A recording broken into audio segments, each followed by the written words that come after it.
이제 안 날려. 아, stop. 오케이. And then first is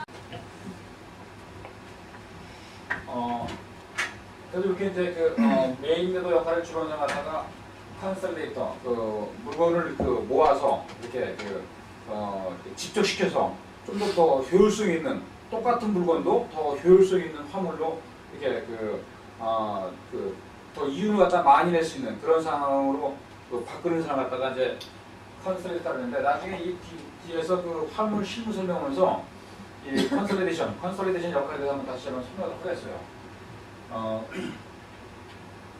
이렇게 이제 프레이트포워딩이 항공사랑 계약을 해서 스페이스와 가격에 대한 판매 계약을 맺어요. 그리고 이제 판매 계약에 따라서 실화주들한테 슈퍼들한테 실화주들한테 이제 항공사를 대신해서 항공사의 서비스를 이제 판매하는 거죠. 이때 물론 이제 항공사는 계약하고 나면 계약에 따라서 여기 있는 에어웨이빌 항공함을 BL 스탑, 브랭크 BL을 갖다가 스탑을 주게 되죠. 그 다음에 스케줄과 테리프, 얼마에 어떻게 팔라고 이제 그런 모든 걸 주게 되죠. 그래서 그것 따라서 이제 포워딩은 판매 활동을 하는 것이고, 이런 판매 활동을 세일즈 액티비티, 카고 에이전트로서의 세일즈 액티비티를 하고 나서 그거의 결과로 물건이 생기면은 그 물건을 갖다가 픽업해서 항공함을 픽업해서 항공사에다가 스페이스 부킹을 하고, 그 다음에 이제 스페이스 부킹한 다음에 하우스 에어리를 갖다 발행하고, 이렇게 해서 통관을 거쳐갖고서 이제 통과되는 건데, 이때 통관을 전문으로 하는 사람은 아까 우리가 배운 것처럼 이제 커서스 프로포즈라 그러죠. 근데 이 통관이 각 나라가 틀립니다, 그죠? 통관을 크게 세 가지로 나눠볼 수 있는데,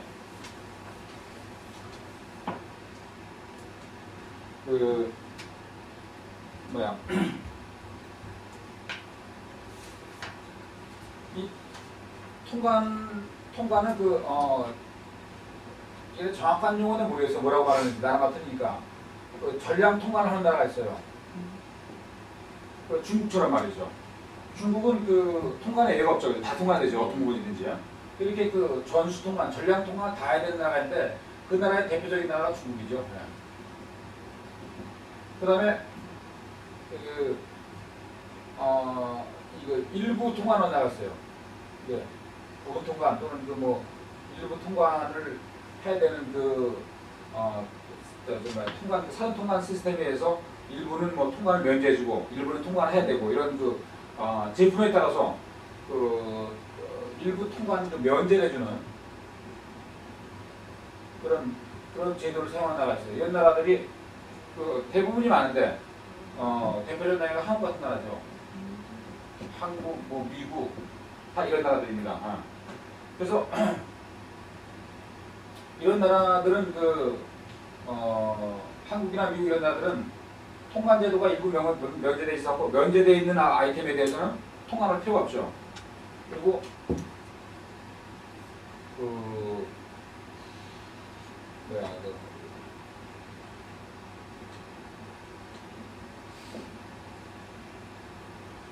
전량 통관 면제도를 쓰고 있는 나라가 있어요. 그러니까 통관 자체가 필요 없는 나라. 이런 나라가 어디냐면 홍콩. 주로 자유무역,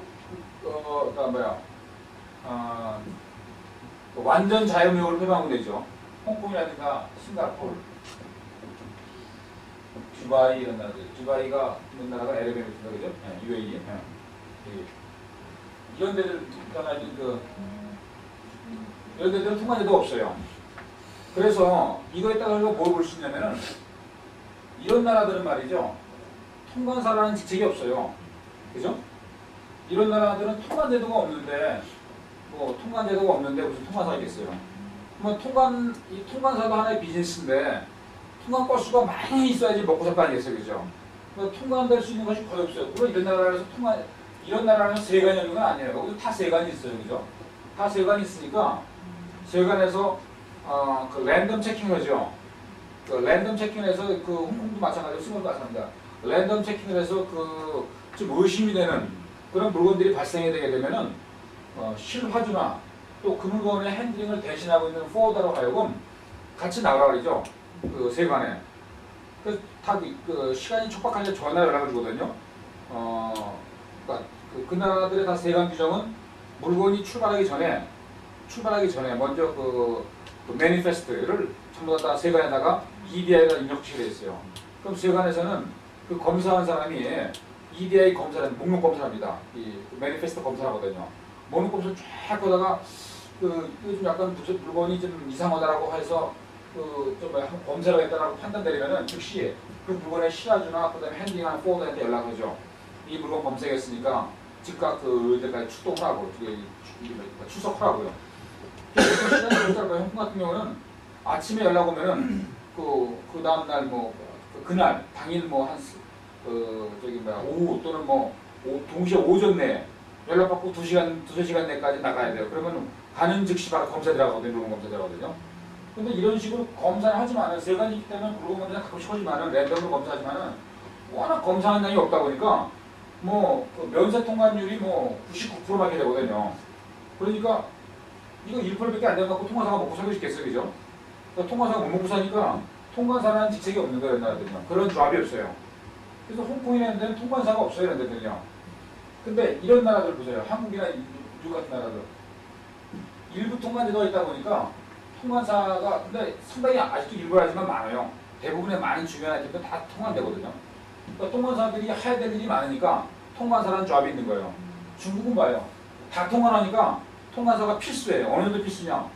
모든 회사가 통관 보관원, 통관 직원을 있을 만큼 그렇게 많은 거예요. 이런 데들은 말이죠. 일부 통관제도다 보니까 통관을 담당하는 그런 직원들을 갖다가 회사에 고용하는 거는 좀 낭비거든요. 그래서 자기네 회사에는 통관 직원이 없고 그냥 보통 물류부서에서 핸들링하고 통관은 남한테 아웃소싱 외줄 주거든요.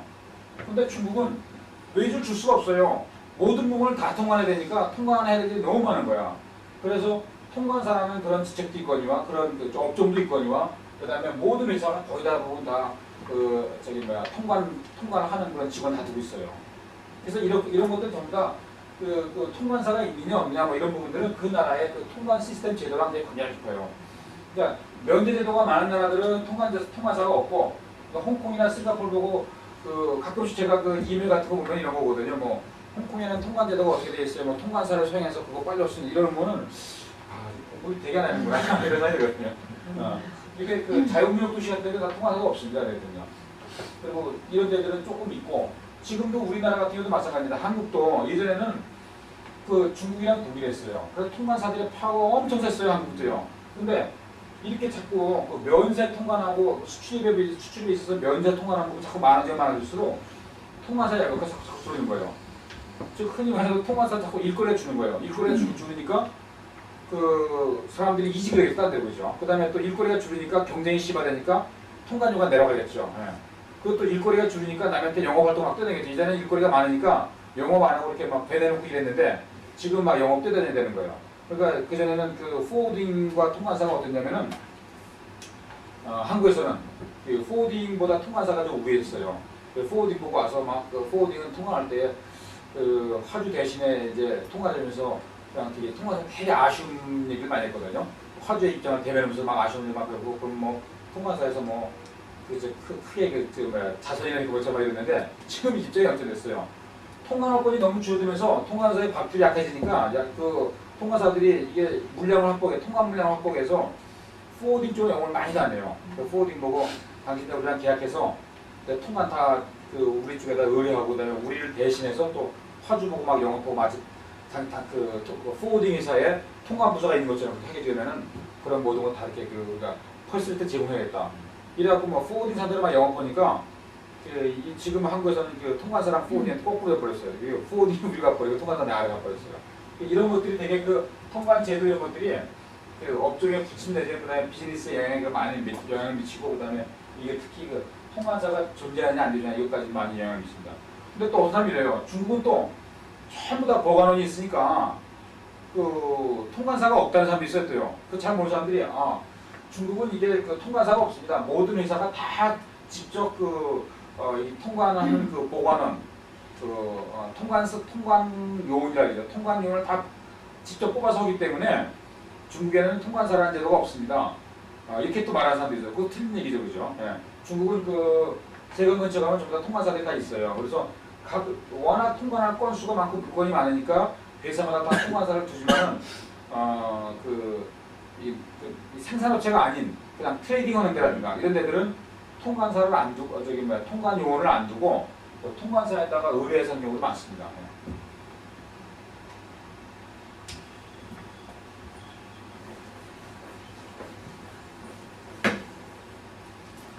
자, 이렇게 된 물건의 이제 통관까지 끝나고 나면은 그 다음에 가는 데가 어디냐면 조업사예요. 아마 이 물건은 이런 말을 많이 못 들어봤을 거예요. 조업사라는 얘기예요. 영어로는 이런 얘기를 갖다가 그라운드 핸드링 업체라고 그래요.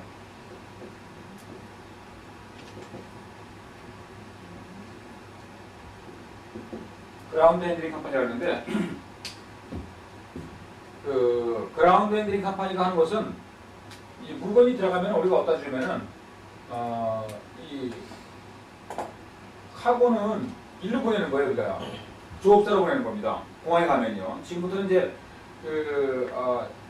흔히 우리가 물려오는 사람들이 모르고 지내는 부분이거든요. 이게 이를테면 뭐 얘기의 그 야서처럼 말이죠. 거의 다 모르고 지내는 부분인데 이 부분이 되게 중요합니다. 이 부분을 잘 알기는 알아야 되거든요. 카고가 그 터미널에서 우리가 그 딜보에 들어가면은 터미널에서 카고가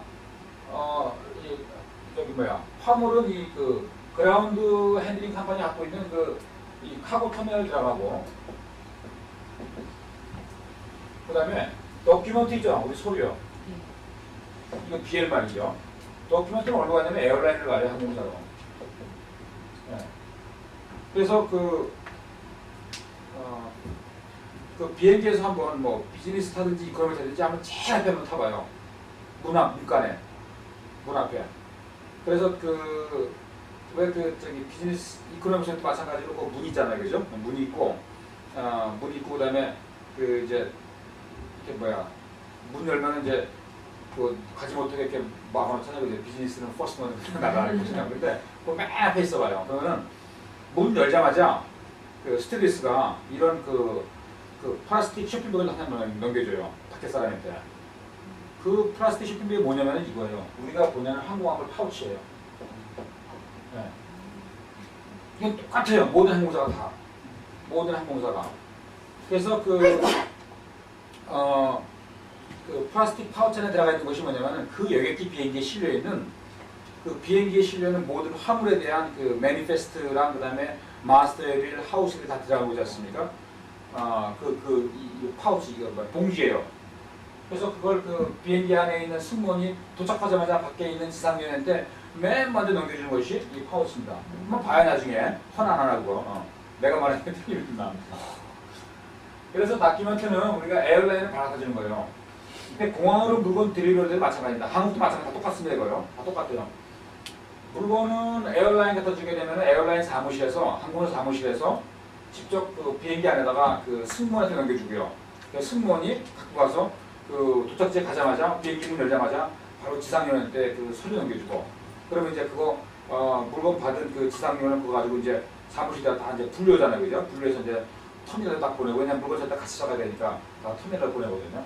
그리고 화물은 이 터미널로 보내요. 조업사 쪽으로 보내요. 그럼 조업사에서 터미널 안에다가 여기서 뭐냐? 조업사가 뭐냐 그러면은 우리가 정말 트럭으로 해서 물건을 딱 보냈으면은 딱 보냈는데 예를 들어서 그 CX 창고가 있다 그래요. CX 창고로 웨어하우스로 물건을 다 낱개로 보냈어요. 박스로. A라는 포워딩, B라는 포워딩, C라는 포워딩이 여기가 박스를 200개 보내고 여기가 500개 보내고 300개 보냈다. 그러면은 비행기에다가 물건을 실 때 이게 200개, 300개, 500개 갖다가 그냥 집어넣을 수가 없잖아요. 그러면 시간이 엄청 많이 걸리고 느리거든요. 그래서 이따 오후 시간에 되겠지만 항공기에다가 싣는 모든 물건은 기본적으로 ULD 쓰게 돼 있어요. ULD.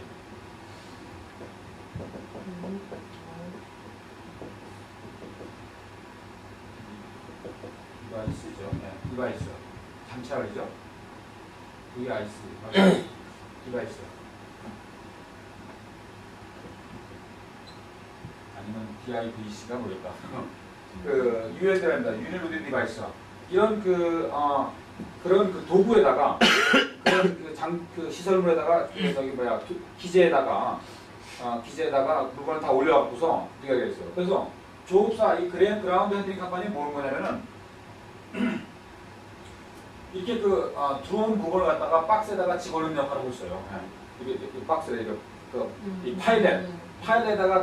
파일렛에다가 물건을 다 집어넣어서 그러면 물건을 다 집어넣은 다음에 들어온 물건들을 갖다가 이 터미널에서 이런 그 항공사 그 파일렛에다가 다 이제 물건을 쌓아요 이렇게.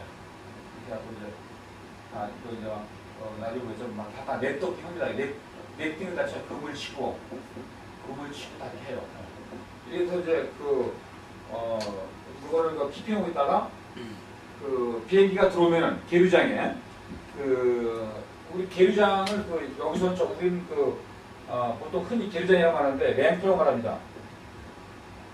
네. 그 계류장인데 그 비행기가 서 있는 그 계류장 램프에 가면은 램프에 들어오게 되면은 비행기 떠나기 보통 1시간 전에 이 터미널에서 물건을 갖다가 끌어냅니다. 여러분 보면 공항 가보면 막 노란 거 달락달락 그 딸때 같은 게 있잖아요, 그죠? 예, 그걸로 다 이렇게 끌어다가 비행기에다 쫙 세워놔요. 물건을 싣겨서. 그리고 이제 물건을 싣거든요. 예.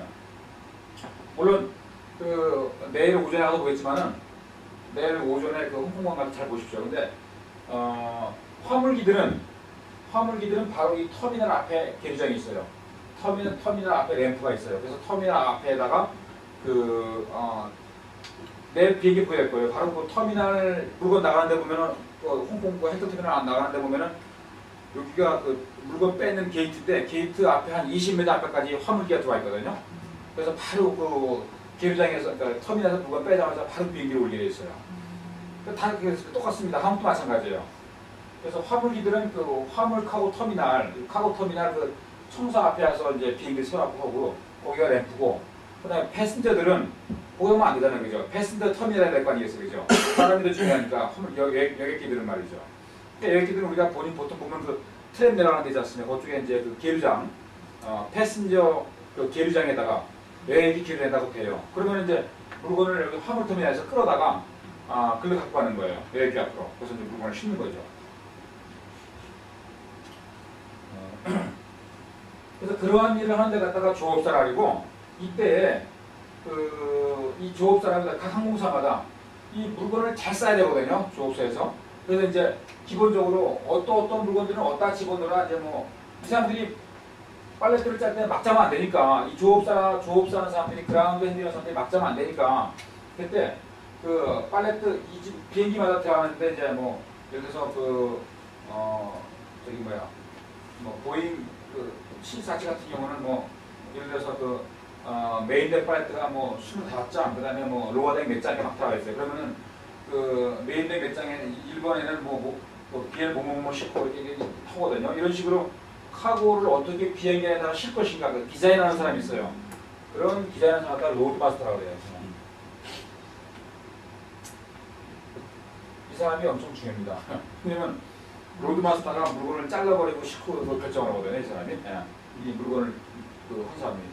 그래서 아주 물건이 급할 때는 이 사람만 딱 찾으면 답이 나옵니다. 이 사람한테 부탁을 하신 사람이 이거 정말 너무너무 급한 물건이니까 이 물건 좀 실어주세요 하면은 로드마스터가 이거 플랜 짜면서 카고 싣는 플랜 짜면서 그래 포체나 위에 그거에다 넣어줘라 그러면 그냥 다 버리는 거예요. 그리고 여기서는 무조건 다 쉽게 돼 있어요. 그라운드에 대해서 다 결정해요. 이 사람이 로드마스터가 짠 그 카고 플랜에 대해서 그거에 따라서 비행기다 뭘 싣거든요.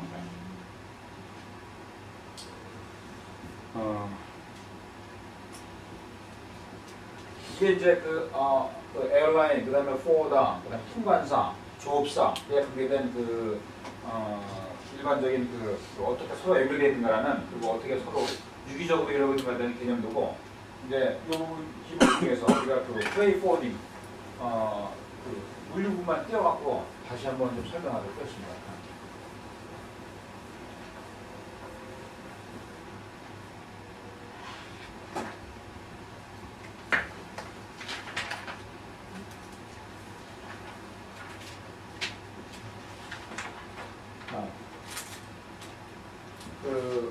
물류 운송 부분을 조금 더 이렇게 한번 그림으로 그렸어요. 애니메이션 한번 그려봤는데 그 이쪽이 이제 그 출발지 공항이고 이쪽이 도착지 공항이에요. 그리고 이제 출발지 공항에서 도착지 공항으로 이제 비행기 날아가거나 배로 날아가는 것이고 그다음에 이쪽이 그 오리진 서비스, 이쪽이 도착지 서비스예요. 그냥 심플하게 그냥 머릿속에 한번 이 그림을 한번 개념도만 넣어놓을 것 같네요. 그래서 슈퍼의 창고에서 물건을 이렇게 들어와서 이제 그 카고 에이전트에서 그런 카고를 이렇게 빌드업을 해서 모아서 그다음에 통관을 맞춰갖고서 이렇게 선적해서 하면은 이쪽과 똑같은 배칭으로 여기서 일어났던 일이 반대로 뒤에서 일어나는 거죠. 그래서 마지막까지 이제 QI까지 딜리버리 되는 건데 그냥 그림으로 그래서 좀 더 쉽게 컨셉을 지금 바랍니다. 이제 이 프레이포드 이 책에다 있습니다. 여러분들 이거 그림은 7페이지에 있습니다. 7페이지에. 여기 지금 안 보이는 부분이 카고 스페이스 레저베이션이에요. 여기 안 보이는 부분이. 안 돼도 되겠습니다. 괜찮아요. 여러분 책에 있으니까 그 7페이지 한번 펴고 같이 보기 바랍니다.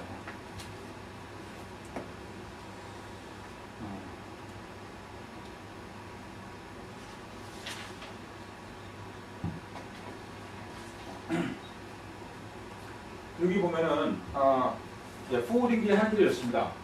그 아까 했던 전체 에어카고의 흐름도 중에서 이 포워딩 하는 일이 파주로부터 슈핑 오더를 받게 되면 슈핑 리퀘스트 받게 되면 그 슈핑 리퀘스트 따라서 스페이스를 항공사에다가 레저베이션하고 그런 다음에 카고를 이렇게 픽업해서 자기네가 이 픽업팀을 어디서 픽업하고 그런 다음에 카고가 창고에 들어오게 되고 그러면 그거에 따라서 그 메저먼트 한 다음에 하우스 웨빌 그리고 마스터 웨일을 발행해서 그 카고를 파일렛 판이죠. 판에다가 항공사 새로 만든 그 파일렛 판에다가 카고를 빌드업하고 이렇게 쌓고 그리고서 이제 통관 절차를 맞춰갖고서 카고를 공항에 딜리버리하고 요까지 다큐멘트 딜리버리까지 요까지 이제 이 물류회사가 하는 일인데 요걸 이제 지금부터 한 단계 우리가 어떻게 하고 있는가 한번 한 단계 이제 세 분에서 한번 같이 공부해서 보겠습니다. 그다음 쉬는 시간 없이 계속 넘어갑시다. 30시까지겠죠? 네. 좀 일찍 끝납시다. 그리고. 네.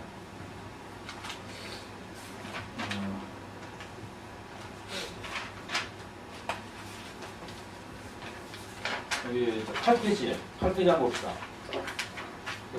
8페이지에 보면은 쉬핑 리퀘스트라는 게 있어요. 이게 사람마다 다 틀리겠어요. 또 나라마다 또는 회사마다 틀리겠어요. 어떤 회사는 쉬핑 리퀘스트라고 쓰고 또 어떤 회사는 또 똑같은 건데 쉬핑 오더라고 쓰고 그죠? 또 어떤 회사는 또 뭐라고 써요? 슈퍼스 인스트럭션 이렇게 써요. 호주나 홍콩 지점은 이렇게 써요.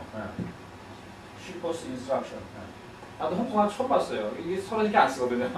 한국에서 이렇게 안 쓰는데 홍콩 갔더니 홍콩 직원들이 다 이거 가지고 SI 그리더라고요. 일본에도 있어요. 일본도 SI 그래요? 왜 SI냐 그랬더니 슈퍼스 인스트럭션 이렇게 쓰더라고요. 그래서 SI라고 쓰더라고요. 한국에서 다 이렇게 쓰는데 보통 SR 이렇게 쓰고 이게 많이 쓰거든요. SR. 그리고 또 홍콩에 오니까 또 오션도 이렇게 쓰더라고요. SO라고 쓰더라고요. 쉬핑 오더라고 쓰더라고요. 오션은 SO라고 쓰고 항공은 SI라고 쓰더라고요. 그러니까 이건 모두 룰은 없는 겁니다. 그냥 아무나 그렇게 자기들이 그 집단별로 자기 편한 대로 정의하면 되는 것이지. 그리고 그 지역에서 통칭 많이 쓰는 관습적으로 많이 쓰는 말이 있어요. 그 말을 쓰는 것이지 뭐 어떤 게 옳은 건 없습니다. 한국은 선박이나 에어나 다 이걸 써요. SR을 써요. 다 SR이라고 합니다. 이건 이제 여러분들이 해외에 있는 파트너나 다른 사람들 얘기할 때 그 사람들이 SR이라고 말해도 이건지 알고 이거라고 말해도 이건지 알고 그게 다 알고 있으라는 얘기죠. 그래서 화주로부터 쉬핑 오다 또는 쉬핑 리퀘스트가 받게 될 때 이 SR을 받게 될 때 여기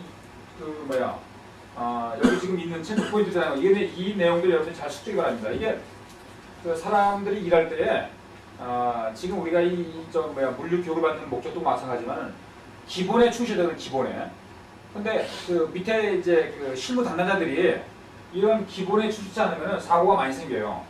기본에 충실한다는 것은 여기 있는 것처럼 통관 제도가 필요한 나라에서는 통관은 누가 할 것인가 그죠? 예. 화주한테 SR을 막 받게 되면 바로 화주와 컨택을 해서 이 SR 내에 표현이 안 돼 있으면 표시가 안 돼 있으면은 연락을 해서 통관은 누가 할 것인가, 또 물건은 누가 픽업할 것인가, 그 다음에 이 물건을 그 수출하는데 또는 수출하는데 그 엑스포트 라이센스가 필요한가, 의류 같은 것처럼 말이죠. 그 다음에 또 그 CO, 그 서티피케이트 오리진이 필요한가 안 한가, 요거 전부 다 확인해야 되고, 그리고 화주에게 물어봐서 누가 그 FOB 처리 갖다 낼 것인가.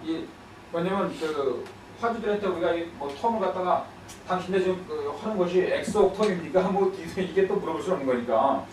또 그걸 또 그 SR사에다가 밝히지 않는 사람도 있고, 물론 밝히면 더 좋죠. 근데 안 밝힌 데가 많으니까 그냥 우리는 통상 우리가 알 것은 그 이거 FOB 누가 냅니까? 그 다음에 프레이트 누가 냅니까? 이것만 우리가 물어보면 되거든요.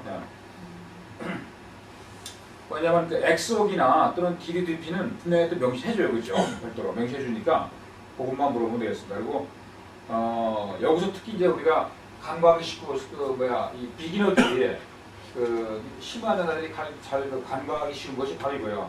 로더빌리티거든요. 이거 한국말로 뭐라 그러나? 적재 가능성이라 그러나? 네. 이 물건을 실을 수 있는가 없는가? 이 비행기를 맞을 거 아니겠어요? 비행기가 물건을 실을 수 있는 물건이가 없는가 봐야 되거든. 이게 이런 문제가 대표적으로 가장 많이 일어나는 지역이 중국인데, 중국이요. 중국과 이런 그 로더빌리티 문제가 가장 많이 생기는 지역이 그 중국, 그다음에 미국 이런 나라들이에요. 왜? 중국이나 미국은 그게 좋잖아요. 국내선이 그죠? 엄청 크잖아요. 땅덩이 크잖아요.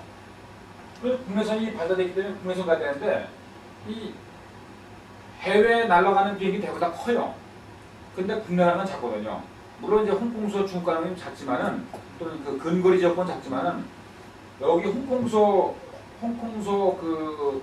미국 가는 거, 그다음에 뭐 한국서 미국 가는 거 이런 비행기들은요 웬만한 물건은 다 실어요. 별 무리 없이. 그러는데 웬만한 물건은 다 실는데 들어간 다음에 미 국내에서 움직일 때는 못 그런 경우가 많아요. 그러니까 특히 이제 대표적인 경우가 여기서 이제 예를 들면 그 홍콩에서 그 중국에 뭐 샤먼 간다든가, 그 다음에 무슨 뭐 여기 하이난 섬에 있는 하이쿠 같은데 이런 데 가다든가, 또 게림 간다든가 이런 거요. 왜냐면 이런 데 가는 비행기들은 주로 여객기 중심이기 때문에, 화물이 많지 않기 때문에 사용하는 비행기가 두 가지가 있거든요. 일반적으로 화물 쪽에서 말할 때는 이렇게 말해요. 와이드 바디냐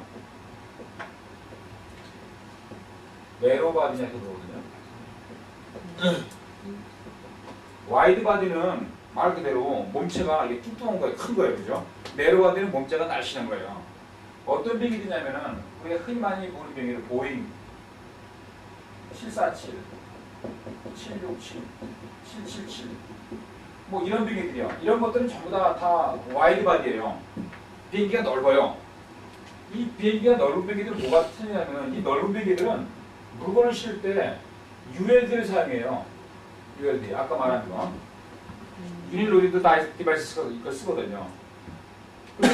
이런 비행기들은 와이드 바디 비행기들은요 크고 큰 물건들 갖다가 실 수가 있어요. 첫째는 이 비행기들은 이런 그 ULD 사용이기 때문에 무거운 물건을 들 수가 있어요. 왜냐면 이 바닥에다가 이 팔레트 판을 펴놓고서 물건을 쌌습니까, 그죠? 그런 다음에 비행기에 실을 때 그 리프트를 떠갖고서 이게 올리잖아요, 그죠? 그래서 문제가 없어요. 그래서 무거운 물건도 문제가 없어요. 스키드하고 있지 않습니까? 이렇게 스키드 팔레트를 짜고 나니까 그거 뭐 랩핑하고 나온 거 스키드하고 이런 걸 실는데 아무 문제가 없는데, 여기에 문제가 있어요. 이 네로바디 물건들은 일단 두 가지 문제가 있는데, 네로바디는 뭐가 있냐면 이런 것들 보잉 뭐 7557, 737, 727 이런 거 다 조그맣네요. 이런 비행기들은요 비행기 좁아야 날씬해. 그리고 비행기 타면 왜 좀 작은 비행기잖아요, 그죠? 이렇게 꾸르드라는 비행기들이 다 이런 비행기들이요. 이런 비행기는 첫 번째 문이 작아요. 도어가. 도어 사이즈가 작아갖고서 물건을 그 큰 물건을 못 들어가고 또 이런 물건들은 이 비행기들은요 이 ULD를 사용하지 못합니다. 이거 못 사용해요. 이 작은 비행기들은 네로바디 비행기들은요 ULD 사용하는 비행기가 없어요. 그럼 비행기를 어떻게 시켜야 돼 물건을요? 두 가지밖에 없어요. 사람이 들어가고 얹어서 싣거나 아니면 컨베이어 벨트에서 올려요. 이렇게 컨베이어 벨트가 올라가거든요. 그러니까 그 컨베이어 벨트 갖다가 비행기 뒷문에다 내놓고서 바닥에 내놓고서 이렇게 올려버려요. 컨베이어 벨트가. 그러니까 아니면 이렇게 사람이 올리기도 합니다.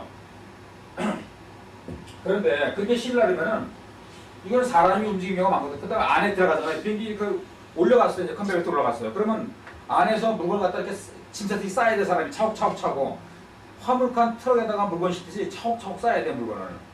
그렇게 쌓으려면은 물건이 무거우면 되겠어 안 되겠어요? 안 되겠죠. 이런 네로바디 물건은 다 물건 하나 비슷한 않게 무게가 70kg를 넘으면 안 됩니다. 이거는. 네. 70kg를 넘으면 안 돼요. 그러면 70kg 하게 되면은 사람이 못 움직이잖아요. 그죠? 안에서도 못 움직이고. 피스탄 개수가 70kg 넘으면 안 돼요. 네.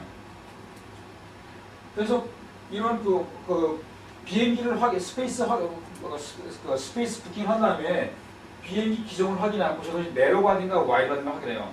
그러니까 일반적으로 우리가 그래서 비행기 볼 때는 뭐 너무 익숙해져 있으니까 뭐 소롱 같은데 뭐 그다음에 뭐 한국 그 일본 뭐 이런 데들은 다 그냥 그 여객도 많고 그러다가 다 큰 비행기가 움직이잖아요. 그죠? 이런 큰 비행기 와이드바디가 그게 문제가 없는데 뭐 관광지라든가 이런 데 가는 비행기지 않습니까? 근데 관광지 같은 데는 화물이 별로 없잖아요. 그죠? 이런 데들은 다 이거예요. 다 네로바디예요. 뭐 이때면 뭐 서울 한국에서부터 하이프 가는 거라든가 뭐 계림 가는 거 이런 것들은 다 네로바디예요. 특히 이 네로바디는 원거리를 못 돼요. 이건 대부분 다 5시간 이내예요. 이런 비행기들은 멀리 못 갑니다. 5시간, 6시간 많이 못 가요. 이 와이드바디는 막 그 비행 시간 뭐 19시간 들어가거든요. 기름도 무지무지 많이 싣고 가거든요. 그 참고로 그런 것도 있어요. 자, 비행기가 이렇게 떴어요. 이렇게 떴는데 이륙을 했는데 그 사고가 생겼습니다. 기체에 문제 생겼어요. 그런 문제가. 그러면 이거 바로 내려올 수 있습니까? 없습니까? 못 내려와요. 기름 때문에. 기름을 다 공중에다 뿌려야 돼요. 이거를. 그래서 연료를 방사해서 뿌리니 그게 어렵거든요. 그래서 어떻게 되냐면 그 공중에서 계속 뱅글뱅글 돌아야 돼요. 그 안에 환자가 있어갖고서 미주가가 너무 멀잖아요. 그죠? 그 빨리 다시 뭐 이렇게 회귀하고 수술해야 된다. 그러면은 그 공항을 보통 한 3시간 동안 다 돌면서 다 그 상공 돌면서 기름을 다 빼내야 돼요. 그래서 기름을 빼내고 기름에 대한 그 오일은 그 저기 뭐야 항공유 엔진 항공 오일 있지 않습니까? 그걸 다 빼내고서 밸런스를 맞춘 다음에 비행기에 쓰는 것이 있어요. 그 연료가 다 꽉 채서 가기 때문에 그거 비행기 그대로 생각하면 비행기 그냥 그 박살납니다. 다 불나고 터지거든요. 그래서 싣고 간 그 연료를 갖다가 이륙하면서 그 실은 연료 다 빼내고서 그리고서 그 총리도 해야 돼요. 총대고죠. 그거 다 빼야 됩니다. 근데 이런 그런 것처럼 와이드 바디는 그 안에 기름도 엄청 많이 실어요. 그 항공유 어디 실는지 알죠? 날개에 실려 있습니다. 날개 이렇게 돼 있어요. 날개가 돼 있잖아요. 이렇게 보면요, 그죠? 비행기 옆에. 예, 그럼 날개에 이렇게 돼 있어요. 칸이 이렇게.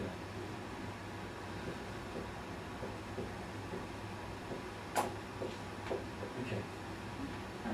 왜 이렇게 되겠어요? 비행기가 이렇게 날개 움직일 때 이게 이렇게 없으면은 와 왔다가 와 갔다 할 거 아니겠어요, 그죠? 예.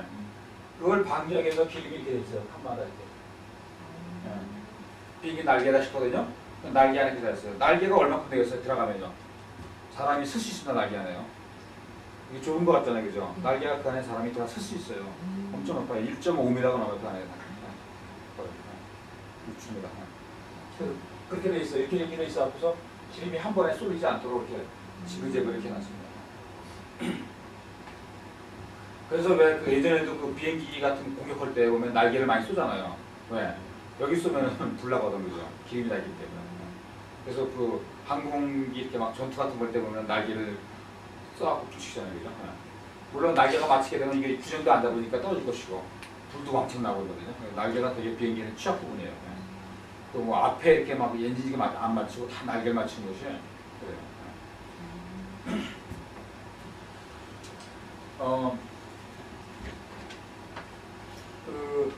그래서 이 비행기가 우리가 스페이스로 부킹한 비행기가 이 네로바디인가 와이드바디인가 이걸 체크해서 내가 접수받은 물건들이 만약에 여기서 뭐 하이프나 게림 간다 라고 하는데 또는 뭐 심양이나 하얼빈 간다는 거 여기서 홍콩에서 그 날아가는 비행기 다 좋은 비행기거든요. 장충가 그런 다 네로바디거든요. 그 네로바디에는 이런 물건들이 못 들어가요. 그러면은 파주한테 물어봐야 돼요. 거기까지는 이 물건을 못 가니까 이 스키드를 갖다가 지금 스키드로 와야 되는 거예요, 그죠? 이 스키드 하나 보는데 보통 뭐 500kg, 700kg잖아요, 그죠? 이거 못 들거든요, 그죠? 그러면 이 스키드를 갖다가 분해해야 되겠습니까? 뭐 죽어도 분해가 안 된다. 이건 뭐 그렇게 되면 바이어랑 셀러의 계약 조건이 이르기 때문에 문제가 많이 맞습니다. 그다음에 또 물건이 파손이 된다. 그럼 어떻게 해요? 그럼 할 수 없이 그 도착지에서 가장 가까운 메인 공항까지만 날아가서 그냥 큰 공항에는 다 이런 와이드에 가니까 거기서 트럭을 하겠습니까? 트럭이 가야 되거든요. 그 초이스가 밖에 없는 거예요. 가장 가까운 공항까지 와이드바디 비행기 내려가고서 거기서부터는 트럭으로 하는 수밖에 없는 거예요. 왜냐면 이렇게 브레이크다운 갖다가 허용하지 않으면은. 그래서 그런 것들이 우리가 물건을 부킹하고 실을 때 로더빌리티 물건을 갖다가 실을 수 있는가 없는가 이런 게 되게 중요하고 그 다음에 이제 또 그런 거 있죠. 여기에 또 이제 이 커머디티 부분이잖아. 로더빌리티 아닌 커머디티 부분이잖아. 이것이 생동물인가, 그죠? 라이브 애니멀인가. 그 다음에 또 저기 어디야? 태국에서 많이 나오고 있죠. 태국에서 그것도 나오잖아. 라이브 피시도 나오잖아, 그죠? 예. 생선 나오거든. 랍스타라든가 그다음에 뭐 가루파, 나금바리 같은 거 나오잖아, 그죠? 예. 그리고 이런 생동물, 그다음에 또 생화 있잖아요, 그죠? 생화꽃. 그래서 이 생화는요, 이게 참 에어카고 온 사람들한테는 이게 메리트가 있는 것이 특히 이 생화는 100%다 비행기로 갑니다. 물론 생동물 다 비행기로 가지만은 이거는 생화는 다 100% 비행기로 가요. 그러면 생각해 보세요. 꽃을 안 기르는 나라, 또 추운 나라 같은 나라, 그죠? 또 지금은 다 사람들이 외국 같은 꽃 좋아하잖아요. 외국 꽃 좋아하잖아요, 그죠? 그러면 뭐 여기서는 동남아에서는 태국이나 그다음에 또 어디죠? 하이난성, 그다음에 쿤밍, 또 꽃 많이 난다고 어딘가 동남아에서 그런 데들이 꽃을 많이 수출하는 나라거든요. 근데 거기서는 그러면 전부 다 에어컨 나라 다 비행기 날아가다 이거예요. 그 꽃도 별로 비싸지도 않은데 꽃이 왜 이렇게 비싸냐면 오면은 다 비행기 타고 온 거예요, 다 그요. 여기 홍콩에 있는 장미국 같은 거 있잖아요. 전부 다 비행기 타고 온 거 다 해요. 다 수입된 거거든요, 다. 생화는 뭐 여기 허다못해 쿤밍에서 이런 것도 다 비행기 타고 와요. 이거 그냥 이거 트럭으로 오면 다 망가요. 다 망가요. 다 비행기 타고 그다음에 터미널에서도 이런 것들은요. 이 아까 말한 카고 터미널에서도 생동물이라든가 그다음에 뭐 이 생화 이런 부분들은요.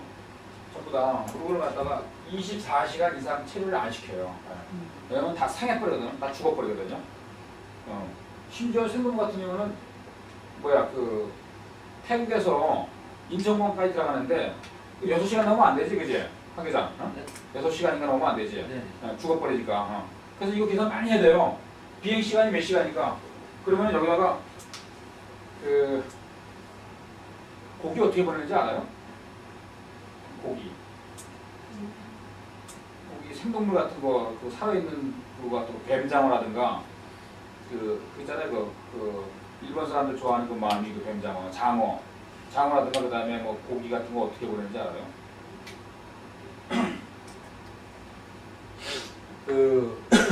있죠? 스티로폴 박스에다가 물을 집어넣어요. 물을 집어넣고 거기다가 이제 고기를 집어넣거든요. 고기를 집어넣어요.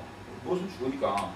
그리고 비닐로 패킹하거든요. 근데 비닐 패킹하다가 산소를 주입해요. 왕창. 왜냐면 밀봉 시켰으니까 이게 산소가 없으면 죽잖아요, 그죠? 안 들어가죠. 다 마셔버리고 나니까. 그래서 물에 대한 신도 갖다가 유지하기 위해서 스티로폼 박스 안에다가 고기 집어넣고 그다음에 비닐로 랩핑해서 진공 포장 비슷하게 하는데 그리고 거기다 산소 주입하거든요. 그러면은 보통 그게 어종마다 틀린데 제일 오래 사는 건 한 12시간밖에 안 될 거야 아마. 12시간에서 아마 이 20시간까지 하면 업무가 있어요. 이거 보통 20시간에서 12시간 정도밖에 안 돼요. 그렇게 보거든요. 그래서 이거 비행기로 쉬어오면요. 이거 다 세워두겠어요. 이거 다 못 살아서 내가 그 들은 말에 따르면은 이게 이런 거 하는 내가 업자들 갖다 많이 또 만나고 있는데 핸드했거든요. 근데 80%밖에 못 산대요. 엄청 많이 산 거래요. 그 50% 정도까지만 사도 된대요. 나머지는 죽어요. 죽은 건 싸게 팔고 죽었으니까. 그 다음에 살아있는 건 비싸게 팔거든요. 그래서 살아있는 놈은 죽는 거에 다 도움받아야 되거든요. 그러니까 100원어치 샀는데 50원어치 죽었잖아요. 그죠? 그러면 그 나머지 50원에서 100원어치 만들어야 되니까 얘들 값이 2배 뛰는 거예요. 그래서 그렇게 이게 50% 정도까지 살면 된대요. 그럼 이하를 사게 되면은 그렇다고 마냥 가격을 못 올리자는 거죠. 시장 가격이 있지 않습니까? 그죠? 그러다 보니까 그 사람들 말하는 그렇더라고. 50% 이하로 죽게 되면은 사망이 생기게 되면은 장사만 안 한다 그러더라고. 근데 그 뭐 70% 80% 돈 번대요. 얼마 안 죽은 거니까 거의. 그리고 그런 식으로 하고 생활도 마찬가지로 다 그래서 이 항공화물을 움직입니다. 시간을 짜야 되기 때문에 아마 그 항공화물을 나가고 제일 먼 데일 거예요. 미국에서 날아오는 거예요. 미국 쪽에서 밴쿠버라든가 이쪽에서 밴쿠버에서 일도 많이 오죠. 동남아 쪽으로. 그리고 호주에서 많이 오고 이 생동물 같은 경우. 그 홍콩 지역에서 제일 많이 하는 우리 코차는 이거 엄청 많이 해요. 우리 커스터머 중에 월드와이드 시푸드라고 있어요. 홍콩에서 홍콩에서거든요. 월드와이드 시푸드의 비비안이라고 사장인데 여사장인데 그 월드와이드 시푸드가 홍콩에서 가장 큰 생동물 공급업체예요. 저기 호텔마다 엄청 많이 옵니다. 이거 비비안이 여사장이에요. 근데 그 사람이 그래서 비비안이가 생동물을 호주 그다음에 밴쿠버에서 수입하거든요. 랍스타 그다음에 가루파 이런 거 같은 거 이거 수입하거든요. 그러면 우리가 근데 이런 것들은 지금 포워딩도지만 특히 캐나다나 이 호주 시장에는 CX가 완전히 뛰어들어갖고서 이 포워딩이 들어갈 여지가 없어요. 되게 큰 커스터머거든요. 그다음 레귤러 커스터머고 가격이 비싸요. 생동물은 비싸게 받잖아요, 그죠? 일반 거보다 비싸게 받거든요. 그러니까 부가가치가 높은 화물이다 보니까 이 생화나 생동물은 부가가치가 높은 겁니다. 이거 많이 하면 돈 많이 벌어요. 그러다 보니까 항공사가 포워딩 계획을 내지 안 두고 지나가 다 팔아버렸어요. 그래서 CX가 밴쿠버나 호주에서 들어오는 메이저 임포터들한테 가격을 다 직판해 버렸습니다. 포워딩이 들어갈 여지가 없게. 그래서 우리가 포워딩 부분이 오래되지 못하고 홍콩 공항 터미널에 들어오게 되면은 호천안에서 물건 픽업을 합니다. 그래서 우리가 새벽에도 하고 하거든요. 물건 픽업하다가 이제 그 사람들 자기네 아쿠아리움 어종관이 홍콩 쪽에 있어요. 코레베이라고 딜리버리 해줍니다. 그럼 거기다 다 이제 집어넣고서 그 친구들이 다 불려줘. 또 우리가 이 박스를 담아서 이 물건은 여기 로얄 가든 호텔, 저 물건은 니코 호텔 다 우리가 분리받아갖고서 우리가 이렇게 다 쫙 딜리버리 해주거든요. 하루에 4대씩 우리가 딜리버리 해주거든요. 근데 그런 것들은 원래 에어하고 되게 높아요. 저희가 부가가치가 이윤도 많이 났어요. 이런 것들. 보통 이런 생활하는 것 같으면은 일반적으로는 이 노멀하고 우리 수출한 거 같은 거 이거에 비해서 이윤율이 적어도 한 50% 아니 50% 아니까 100% 정도 되니까 이를테면 홍콩 달러로 해서 일반 화물이 1불 난다 그러면 이런 생동물 같은 것도 2불씩 남거든요. 더블로 2배로 남거든요. 실제로 이렇게 받아야 됩니다. 이거 핸들링도 엄청 골치 아파요. 이런 거 핸들링 하려면 또 시간을 맞춰야 되잖아요. 아주 시간에 루스 타임을 최대한 줄여야 되니까 전화를 그냥 대고 살아야 돼요. 이게 맞춰야 되니까. 산소 그러면 시간 이거 비행기 몇 시 출발합니까? 가장 고기를 갖다 많이 사 그렇게 되니까 비행기 출발 시간에 가장 가까운 시간에 산소 주입을 하는 거예요. 패킹을 다 해놓고 산소 주입을 하거든요. 그래야지 이제 그걸 사는 거예요. 그 다음에 또 만약에 이런 경우 같은 경우 또 비행기가 딜레이 되거나 문제 생기면 다시 다 끌어내고 다시 또 넣어야 돼. 산소 주입해야 돼요. 그런 것 때문에 그 뭐 비행기 출발 시간 다 확인하고 몇 시니까 뭐 그때 맞춰갖고 산소 주입하고 이러다 보니까 일교차가 엄청 피곤하고 까다로워요. 까다로운 만큼 입도 많이 날 거 아니겠어요, 그죠? 네. 그래서 이런 카고의 그 로드빌리티 이걸 뭐 그런 더불어서 그 상품 어떤 상품가 위험물인가 또 이런 생동물인가 이런 거 그 부킹 반사랑 꼭 또 확인해야 됩니다. 그다음에 그 슈퍼로부터 고객으로부터의 어떤 그 스페셜한 그 인스트럭션이 있는가 없는가 뭐 물건을 하루 반만 그 홍콩에다가 쟁여놨다가 내일 들어오는 물건이랑 같이 묶어서 보내라든가 뭐 이런 거 있지 않습니까? 그래서 그런 그 스페셜 인스트럭션 그것도 여러분들이 또 잘 챙기기 바랍니다. 자 이제 그 두 번째로 그 카고 스페이스 확보하는 거 이건 뭐 너무 심플하고 중요한 거니까 그 카고 스페이스 확보하는 거는 뭐 재산 강조할 필요가 없을 거예요. 그리고 우리가 항공사랑 계약돼 있으면은 항공사한테 직접 연락을 해서 카고 스페이스 부팅하는 것이고 또 항공사랑 그 직접 안 계약이 되는 게 있지 않습니까? 그죠? 왜냐면은 그 항공사가 한두 개가 아닌데 우리가 모든 항공사랑 다 계약을 할 수가 없어요. 왜냐면 항공사마다 계약할 때마다 다 그 디파짓 뱅크에 지원하니까 안 되죠. 지금 코치아나 같은 경우, 코치아나 항공지원 같은 경우도 물량이 많이 핸들링해도 코치아나 항공지원이 계약되어 있는 데가 대한항공, 그다음에 CX 이렇게 이제 계약되고 나머지 이제 폴라 뭐 이런 것들은 우리 여기 GCA 항공에서 계약되어 있죠.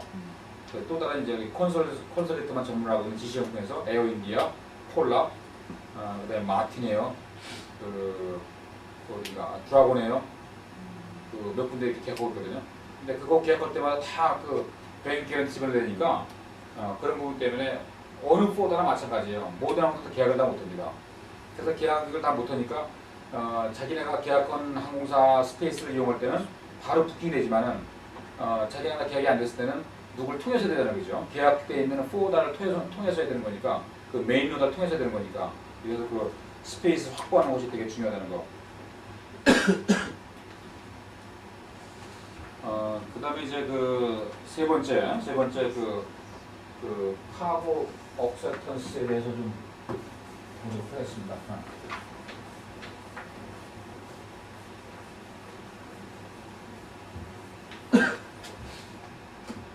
이 물건을 우리가 창고에서 직접 받게 되면 이런 부분이 우리가 많이 신경 썼던 일이에요. 근데 가끔씩 보면 중국도 마찬가지고 일본도 마찬가지고 우리가 물건 리시브하는 것보다 남의 때 대행에서 맡기지 않습니까? 그죠? 중국 같으면 1급 포다한테 우리가 그쪽 항공 CAC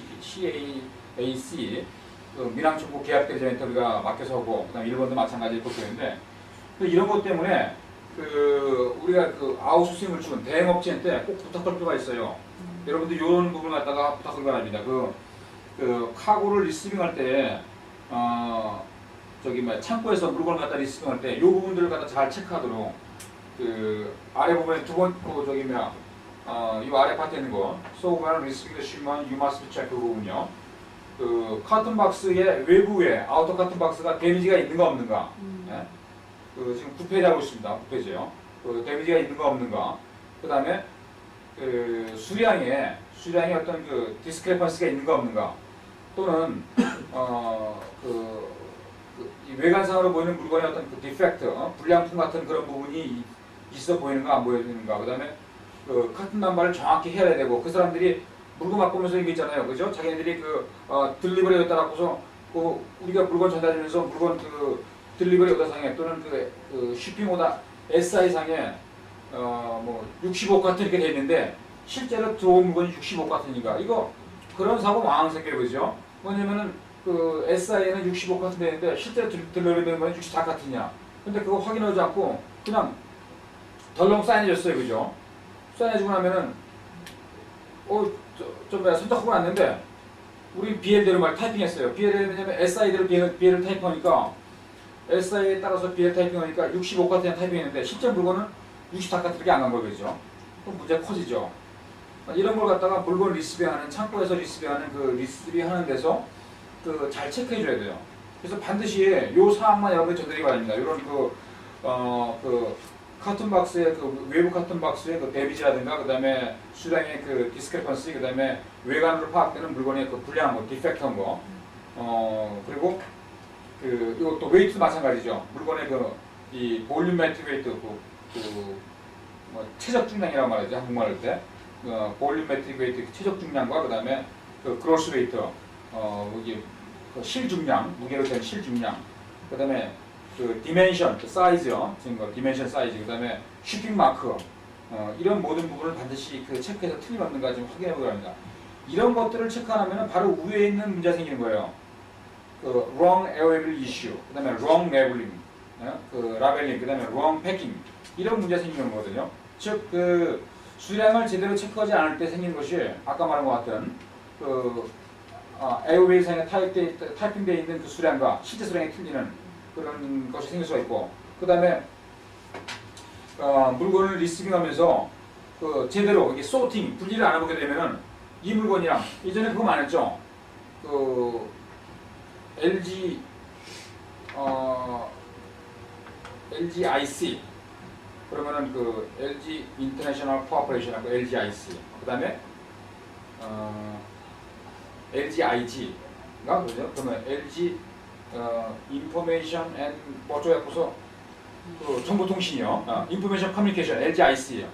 이거는 LG IG, LG IC거든요. 그걸 이제 제대로 정확히 안 받고서 물건을 바꿔놓는 거예요. 그러면 라벨 붙일 때 거꾸로 붙이는 거야. LG IC 거를 갖다가 LG IG에다 붙이고 LG IG 걸 갖다가 LG IC에다 붙이고 이래갖고 wrong labeling 되는 거. 이게 다 창고에서 소팅을 분명히 안 하는 그렇거든요. 물건 받으면서 그런 부분들.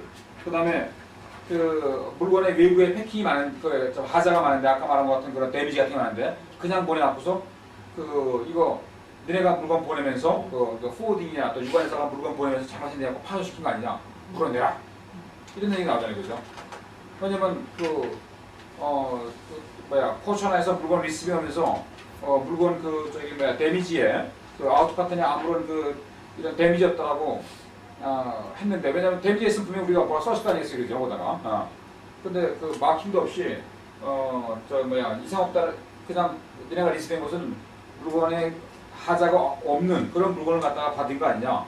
근데 도착해서 물건이 망가진 거는 너네가 잡힌 거 아니냐? 그래갖고 이제 또 클레임 등용이 있단 말이죠. 그래서 이런 걸 갖다가 그 창고에서 일을 잘못해주면 바로 이런 문제 생기는 거예요. 에어웨이를 갖다가 잘못 이슈하고 그 다음에 그 라벨링을 잘못하게 되고 그 다음에 패킹 상태의 문제에 대해서 우리가 충격받게 되는 거죠. 여러분들 이걸 잘 기억하고 패널에 들어가면은 그 아래에 있는 그 5가지 그걸 잘 체크해서 그걸 체크를 잘 하도록 꼭 부탁하기 바랍니다.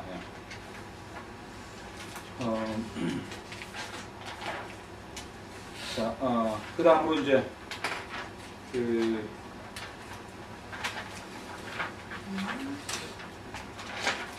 자, 4번에 의사가 있어요. 여기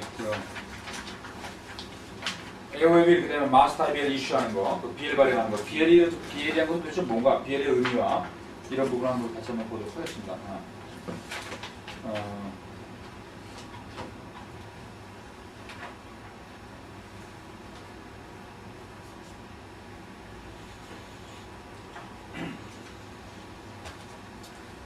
첫째로 BL은 이 마스터 BL은 이 BL의 의미가 있는데 이 BL은 2가지가 있잖아요, 그죠? 마스터 에어웨이 빌과 그다음에 하우스 에어웨이 빌이 있어요.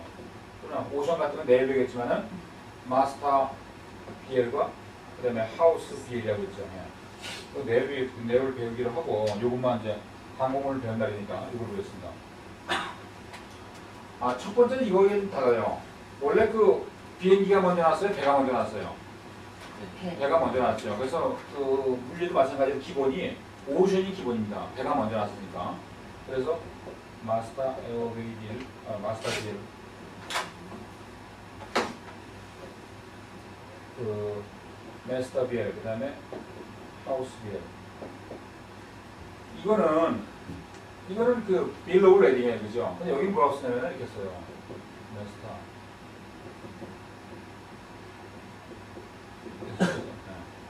이거는 빌 오브 레딩이라고 써요. 이름 틀려요.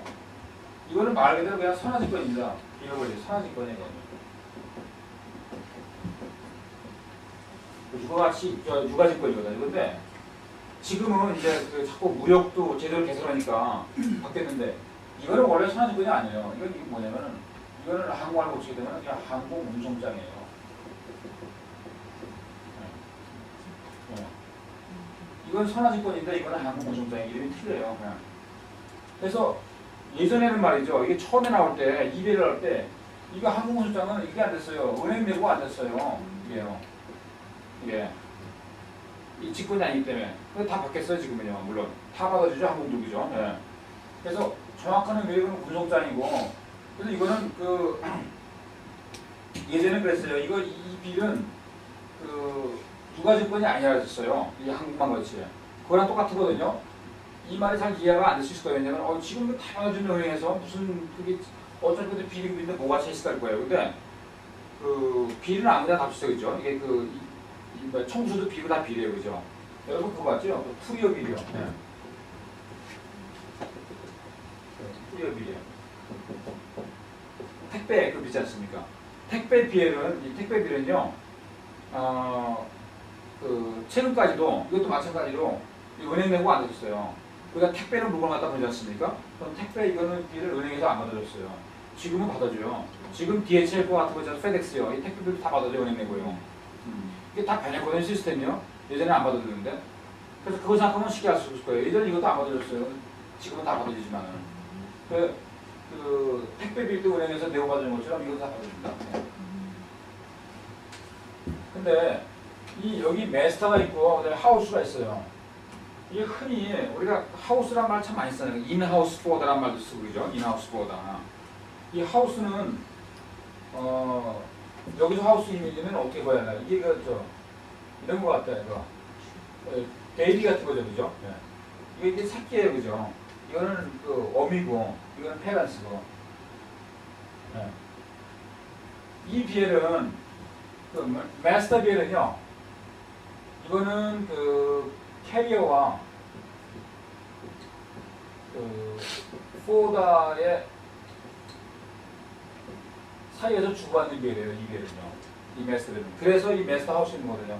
이 마스터 비엘은 캐리어랑 포다 사이에서 주고받는 그 비엘이고, 이 하우스 비엘은 그 포다와 그 커스터머 사이에서 이 사이에서 주고받는 비엘입니다. 그래서 비엘 자체에 대한 그런 정의를 분명히 이해해줘야 합니다. 이 마스터 비엘은 캐리어랑 그 포다 사이에서 주고받는 비엘이기 때문에 이 비엘에 대한 소유권이 증권에 대한 소유권 여기는 캐리어하고 있고, 그 다음에 여기는 그 포다하고 있는 거거든요. 그리고 이 BL을 타이핑할 때는 또 중요한 내용이 뭔가 하면은 BL을 타이핑할 때는 이거 우리가 마음대로 치면 안 되거든요. 그죠? BL을 갖다가 우리가 마음대로 물건 지어보니까 44개입니다. 그 다음에 사주 주소 어디니까 우리가 알고 있는 거 그냥 명함에 있는 거 막 치고 이러면 안 되거든요. 이 BL 내용은요. 반드시 첫 번째가 화주가 보내준 SI입니다. SI가 있으면 1순위가 SI예요. 화주가 보내준 Shippers Instruction 그거에 똑같이 됩니다. 우리가 SI랑 똑같이 했는데 이게 은행에서 내고 안 됐다. 그럼 우리는 잘못 없어요. 왜냐면 화주가 잘못 쓸 수 있거든요. SI를요. 네. 자기들도 원래 화주가 자기가 받은 그 LC를 보고서 정확히 SI를 쳐야 되는데 그걸 제대로 못 읽어갖고서 잘못 친 경우도 있어요. SI를요. 그래도 우리는 잘못이 없어요. 왜냐면 우리는 SI랑 똑같이만 치면 되는 거예요. 두 번째 만약에 SI가 오게 되면은 그 커머셜 인보이스 있죠. 이거 커머셜 인보이스 이거랑 똑같이 치면 돼요. 일본에서 이거 많이 봤죠. 커머셜 인보이스 그죠? 예, 이 사람들이 이거 잘 안 보여줘요. 귀찮아서. SI 많이 보내주시고요. 네. LC를 그냥 네, 보내주시는 그런 거 게 있죠. 귀찮으시니까. 일본도 그렇고 대만도 그래요. 대만도 막 LC 카피 보내주거나 그러고서 알아서 치자 그러고 그 다음에 또 틀리면 막 얘기하시고. 커머셜 인보이스 보내주고 알아서 치자고 막 그래요. 그러면 사실 그 포워딩은 좀 필요하죠. 사실 그런 데서 이러는 사람들은요, 그 포워딩들은 일을 잘 알아야 돼요. LC 다 읽을 줄 알아야 되고, 그 다음에 그래야 되거든요. 왜냐면 그런 데 많아요. 대만도 그렇고 일본도 그렇고 그냥 이거 SI 치기 귀찮으니까 또 잘 몰라서 그렇게 그냥 치기 귀찮으니까 그냥 자기네가 받은 LC 카피 넣어줘요 그냥요. 그 다음에 이거 그 커머셜 인보이스 CO 카피 넣어주고 어떤 패킹스 넣어줘요. 그리고 막 그 BL치라 그래요. 그리고 잘못 치면 뭐라고 막 그러고. 다시 그래서 1순위가 SI가 1순위다. 이거 보고 치면 돼요. 틀림없어요. 그리고 두 번째가 이게 없게 되면은 커머셜 인보이스나 그 다음에 그 LC카피 이거 보고서 그 저기 뭐야 BL 타이핑 해주면 되겠습니다.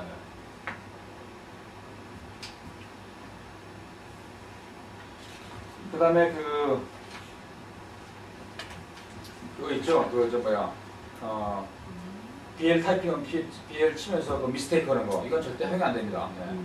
왜냐면 그 BL 타이핑을 미스테이크 한다는 얘기는 이게 엄청난 그 기회비용의 손실이에요.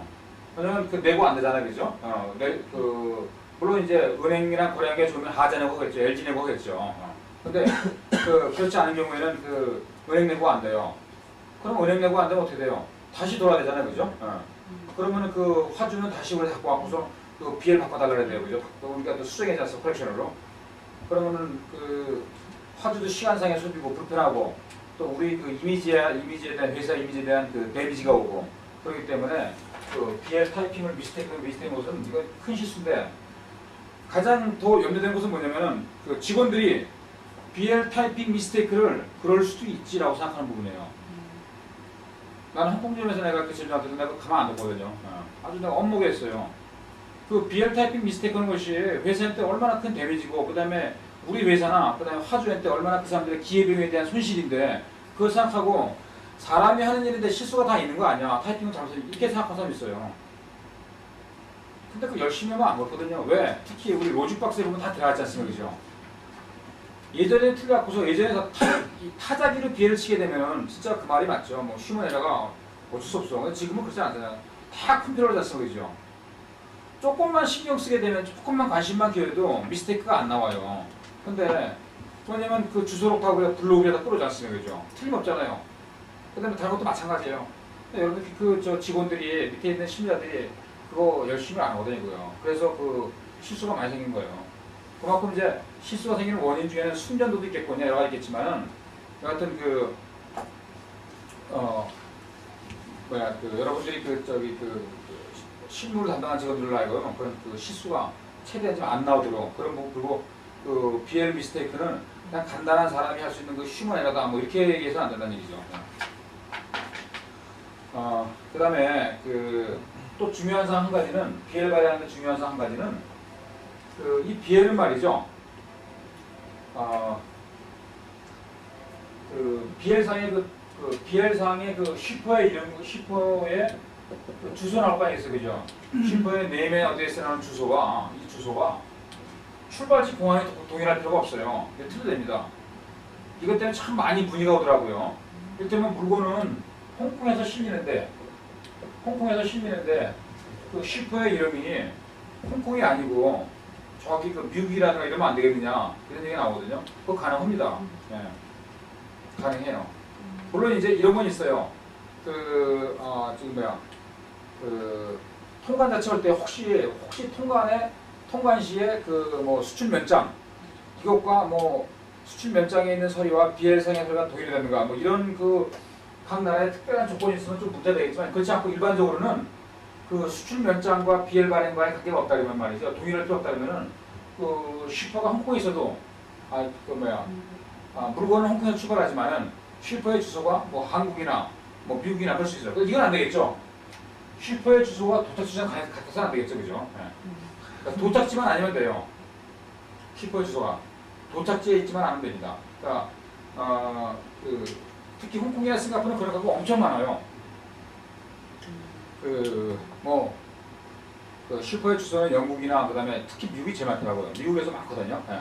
그런데 물건의 출발은 홍콩에서 하고. 이거 같은 왜 됩니까라고 물을 필요 없어요. 되는 거니까. 그냥 그래도 다 없었던 하게 했으니까. 그래서 화주 왜냐면 그런 거 마찬가지로 상강목 같은 거 많이 일어나잖아요, 그죠? 상강목 일어날 때 분명히 출발자가 틀리잖아요, 그죠? 그거 생각하면 돼. 왜 됩니까? 그거 왜 되는 거는 그냥 그렇게 다 받아주게 해서 되는 것이고 그거에 대한 가장 구체적인 얘기가 이거든요. 상강목이거든요. 예. 상강목에 거기에 되면은 그 물건을 갖다 밝히는 데랑 그 다음에 생산할 시도 틀리지 않습니까? 근데 그거 갖고서 그 이런 게 상황이고 이제 LC가 두 번 열리는데 물론 이제 뭐 한 번은 그 TT를 열리고 한 번은 LC를 열려서 해결되는 경우 있지만은 어떤 경우는 이 LC를 그 리시빙에는 그 이제 그 리시빙한 사람이 그 하청 공략에다가 또 오달 주면서 그 자기가 마스터를 받아서 자기가 선택하고 자기가 먼저 내보내는 거거든요. 네. 그런 경우 때문에 슈퍼의 그 주소와 그다음에 선적지 공항이 동일하지는 않아도 됩니다. 그리고 이제 이 마지막 설명으로서 오늘 그 오전 수업의 마지막 설명으로서 이것까지 뭐 끝나겠습니다. 그 BL 칠 때 보면은 나중에 또 BL 작성하면 또 한번 다시 나옵니다. 뒤에 구체적으로 BL 타이핑하는 거. 오늘은 이제 그 BL 지금 이 시간에 이제 BL 이슈하는 것이 어떤 의미가 있는가 그것만 설명하는 것이고 그 BL 타이핑할 때 이거 들어가잖아요. 웨이트 무게 들어가는데 무게에 그 항공함에 쓰이는 무게는 뭐가 있냐면은 그로스 웨이트가 있어요. 그 다음에 볼륨 웨이트가 있습니다.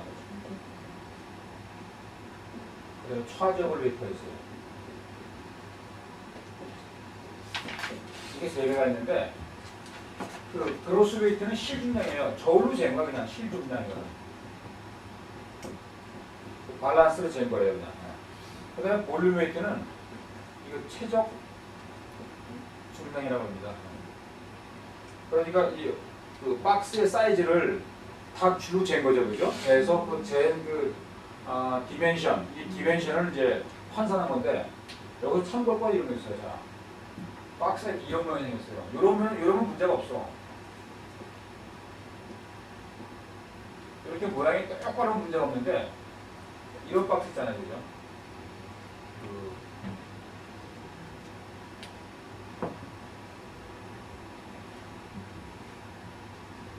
이렇게.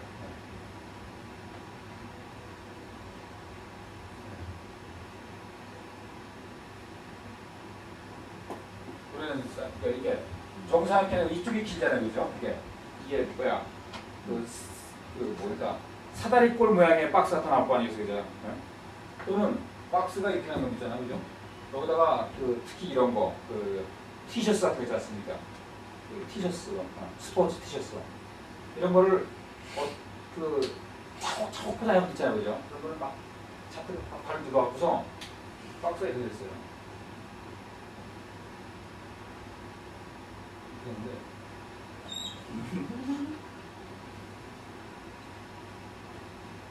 이게 튀어나온 박스 맞죠, 그죠? 이게 튀어나온 박스 맞거든요. 그러면은 박스를 잴 때에 어떻게 재느냐는 거죠. 이렇게 잴 때에 이런 스퀘어 된 건 문제가 없는데 스퀘어가 됐으면 문제. 이런 경우에는요, 딥스잖아요, 깊이잖아요, 그죠? 이 폭인데 이거 맞죠? 이게 맞는데 이 길이 랭스는 이쪽으로 하거든요. 이쪽으로 안 하고 제일 긴 걸로 해요. 이쪽을 재면 안 돼, 이쪽 되는 거. 제일 태어나는 데를 갖다 재는 거거든요. 이게 원래 이렇게 되는 거잖아요, 그죠? 그러니까 이 길이가 랭스가 되고 하이팅은 거 높은 거. 여기도 이게 태어났지 않습니까? 그러면요, 여기 이렇게 되는 거예요. 이 폭이. 뒤쪽에서 보면 이렇게 돼 있구나. 이렇게 돼 있으니까 태어나는 데랑 해서 이렇게 보게 되겠다. 여기 돼야 되거든요. 여기도 마찬가지로 태어났으니까 이렇게 하고 이게 요거 앞으로 태어난 거랑 뒤로 태어난 거랑 다 재봤고서 더 넓은데 그렇게 되게 됐어요. 이건 무리입니다, 이거는요. 그래서 이렇게 나왔으면은 이 최적을 갖다가 최적을 이제 곱하는데 이렇게 있죠. 45cm, 30cm, 30cm. 계산기 있어요? 네. 그럼 이거 얼마 나와요? 이게 CBM으로 하게 되면은 이게 0.4 곱하기 0.3 곱하기 0.3입니다, 그죠? 네. 단위가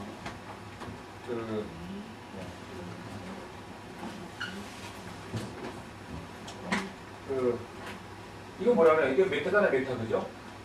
메타. 그럼 이게 두 개면 뭐라 그래, 이거요? 제곱메타, 그죠? 제곱메타를 이게 제곱메타는 이거잖아, 이렇게. 이변이잖아요, 그죠? 네. 그래서 두 배 했으니까 이거 스퀘어잖아요, 그죠? 스퀘어 메타잖아요. 그 다음에가 뭐예요? 제제곱미터잖아요, 그죠? 제제곱미터는 여기다 이거 또 하나 높여야 됐잖아요, 그죠? 그래서 이건 큐브미터거든요. 그래서 그 부피는 이건데 큐브미터인데 우리가 뭐 약자를 써요. CBM. 왜냐면은 CBM의 앞에 CB가 큐빅이에요. 네. 큐브미터라고 그러거든요. 근데 일본에서 뭐라 한다고요? M3. M3. 일본에서는 M3라고 보통 다른 나라에서는 대부분 다 서구권에서는 큐빅미터라고 하는데 미국만 빼고요. 미국은 뭐라면 큐빅피트랍니다. 그죠? 네, 미국은 다 큐빅피트예요. 네. 근데 미국을 뺀 다 동남아 이런 대부분 다 큐빅 CBM, 큐빅미터랍니다. 그래서 큐빅 미터거든요. 네, CBM 미터입니다. 근데 일본은 이것도 안 쓰고 요걸 딱 써요. 그 표시할 때 똑같은 의미인데 M3라고 그러니까 그냥 M3 아니고 M3거든요. 이거 얼마나 나와요? 네, 0.04. 0.04요? 네, 0.04 M3예요. 그치? M3인데 큐빅미터 나거든요. 그러면은 이런 박스가 30개가 있다고 생각해보세요. 30피스. 네. 그럼 얼마에 곱하기거든요? 0.12거든요. 그죠? 네. 1.2. 그죠? 1.2예요. 1.2 CBM이에요. 그죠? 똑같은 거 M3가 똑같은 거예요. CBM. 그럼 1.2 CBM을 갖다가 이걸 이제 그 무게로 환산하는데 통상 외부기 갖다가 어떻게 하냐면 편하게 하면요. 이렇게 하면 돼요. 그 1 CBM은 166.7 kg입니다. 그거 하시면 돼요. 그럼 도대체 왜 1CBM이 왜 166.7CBM이냐? 7kg이냐? 이거는 계산 공식이 있는데 이렇게 했어요. 허브했어요. 아야타 룰이거든요. 그러니까 국제항공운輸협회 룰인데 그 40cm CM으로 계산해서 센티미터로 해서 45cm 곱하기 30cm 곱하기 30cm 그리고 그 뭐야 이렇게 해서 CBM 나오면은 이걸 나누기 6,000으로 했어요. 6,000이요. 이건 상수예요. 상수 6,000은. 이게 정한 거예요. 이 아이트에서. 그래서 나온 것을 이거를 이렇게 나온 거다 킬로그램으로 되는 거예요. 이렇게 하게 된 거예요. 그러면 요거 이렇게 나온 것은 그 최적 분야로 환산하게 되면 이게 나누기 6,000하게 되면 여기 나온 거거든요. 곱하기 30박스가 나온 거고. 그런데 하여튼 미국은 이상하게 남들 안 한 걸 좋아해요. 예를 이거 쓰는 것처럼 미국은 이렇게 안 하고 이거 나누기 7,000을 해요. 네. 그래서 여러분들 미국 가는 물건들이랑 미국 가는 물건에 대해서 신경 참 많이 써야 됩니다. 두 가지가 써야 되는데 그 무게에 있어서 미국 가는 물건은 일단 최적을 큐피트를 표시하고 선박을 나갈 때요. CBM 표시 안 하고 그 다음에 항공함 같은 경우는 킬로그램을 표시 안 하고 파운드를 표시합니다. L로요. 파운드로. 항공함을 이걸로 표시합니다. 미국 가는 전량 다 모든 물건은 킬로그램 표시 안 하고 파운드 표시합니다. 나중에 오늘 오후 시간에 에어빌 작성하는 걸 때 내가 설명했지만은 반드시 파운드를 표시합니다. 미국 가는 건요. 예. 그리고 그 최적을 갖다가 무게로 환산할 때에 6,000을 안 하고 7,000을 해요. 자 봐요. 그러면 똑같이 보세요. 1CBM이 얼마냐면 이게 1CBM은 봐요. 여기서 가로가 100cm, 1m니까 그죠? 100cm에 그 다음에 이게 100cm예요. 이게 100cm예요. 그러면 이게 1CBM은 100 곱하기 100 곱하기 100이니까 공이 6개예요. 그죠? 그러면은 저기거든요. 100만이 나와요. 그죠? 100만 나누기 6,000 해보세요. 얼마인가 이게? 먼저. 시계떨어 그려서 시계떨어 한번 해보세요. 0.06. 네? 0.06. 이렇게 나오죠?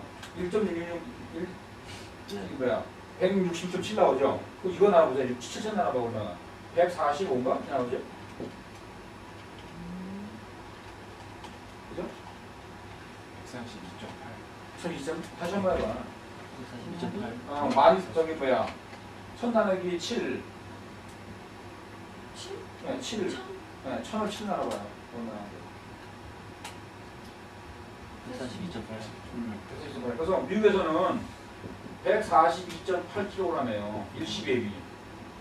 미국 가는 화물은 1kg이 142.1cbm이 142.8kg이고 그 다음에 그 다른 한국이나 일본이나 동남아 가고는 똑같이 1cbm이 일체적이 160.7kg이거든요. 이게 틀리거든요. 왜냐면 IATA 규정에 이렇게 합의했는데 하여튼 미국 사람들한테 이상해요. 지네는 이걸 하겠다는 거야. 지네 나라 저거 다 이걸로. 그래서 미국 가는 카고만 이걸로 거든요. 1대 7,000원 하거든요. 여기 1대 6,000원으로 하고.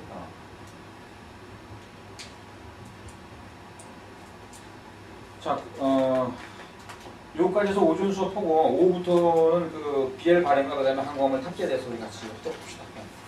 오전 수업 마칩시다. 맞습니다. 어딨어? 누르면 가운데 봐. 가요? 저 감자 100. 자, 우리 오후 시간부터는 그 BL 그 작성하는 거, Completion of Airway 요거에 대해서 지금 또 공부를 해봅시다. 20페이지. 그게 우리 공부한 20페이지.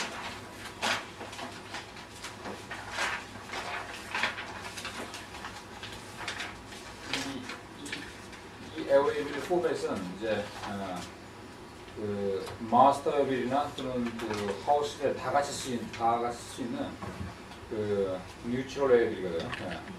근데 이 뉴트럴 레벨인데 여기 보면 동그라미 다 표시된 데가 이거 이제 타이핑은 된데 무지무지 많아요, 그죠? 그래서 그걸 뭐 다 설명할 수는 없고 다 뭐 내용도 써 있기도 하니까 참고로 이제 그 내가 이 노란 줄 쳐는 거 보면서 여러분들이 좀 쉽게 이해할 수 있죠. 자, 노란 줄 쳐는 거 중에서 잘 보이죠, 그죠? 여기 위에 있는 데가 그 에어윌이란 말이죠. 그래서 항공사들은 전부 다 앞에 그 이게 붙잖아요, 그죠?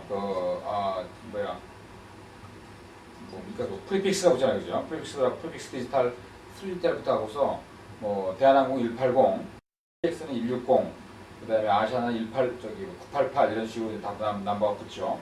똑같은 넘버 또 한 번 세대 이쪽에다가 또 한 번 세대 있어요. 그리고 이제 화주의 이름, 그 슈퍼의 이름, 출발지에 이제 그 프레이 포워딩 이름 쓰는 것이고 도착지 프레이 포워딩 이름 쓰는 것이고 여기에 보면은 6칸, 노란 일천 6칸이 이게 몇 번이냐? 6번이요? 6번 보면은 그게 써 있잖아요.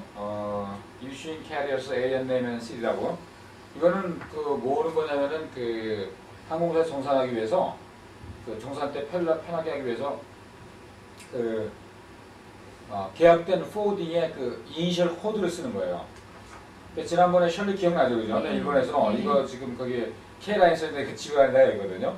이걸 원래는 그 회사 이름을 다 쓰기도 하고 또는 이니셜로 한국에서는 이걸 쓰는 걸 되게 꺼려하고 한국 마찬가지로 꺼려거든요. 그래서 이니셜을 많이 써요. 그래서 뭐 코시 나왔던 뭐 KFL 이렇게만 쓰고 그래서 정산에 그런 그 3스텝 디지털 코드만 다 아니까